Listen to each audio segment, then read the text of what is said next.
নিয়ামতের নাম। মহাগ্রন্থ আল কোরআন থেকে শোনা এটা আল্লাহ তাআলা সকলের নসিবে রাখে না। অনেকে চেষ্টা করলেও শুনতে পারে না, কারণ আল্লাহ তাআলা তাকে বিভিন্নভাবে বিভিন্ন জায়গায় কর্মব্যস্ততা নিয়েই রাখে। সুতরাং আল্লাহ তাআলা যে আমাকে আপনাদেরকে সকল কর্মব্যস্ততা থেকে মুক্ত রেখে এখানে এসেছেন, এই জন্য আমরা সকলেই শুকরিয়া আদায় করি। আলহামদুলিল্লাহ। ইনশাআল্লাহ যতক্ষণ কথা বলবো মহাগ্রন্থ আল কোরআন থেকেই কথা বলার চেষ্টা করবো ইনশাআল্লাহ।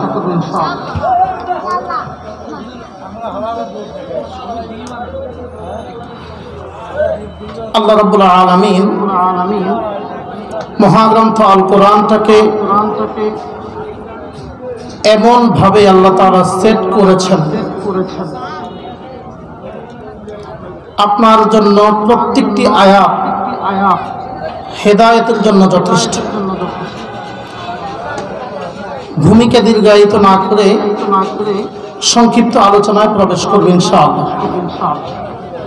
আমরা আজকে যে সূরা থেকে কথা বলবো, সূরাটির নাম হচ্ছে সূরা ফুরকান। সূরা ফুরকানের 63-64 নম্বর আয়াত থেকে ইনশাআল্লাহ কিছু বলার চেষ্টা করব।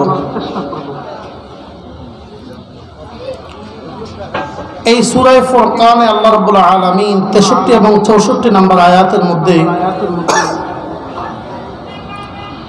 আল্লাহ তাআলার প্রিয় বান্দা কারা, রহমানের প্রিয় বান্দা কারা, তাদের কিছু গুণ আল্লাহ তাআলা বর্ণনা করেছেন।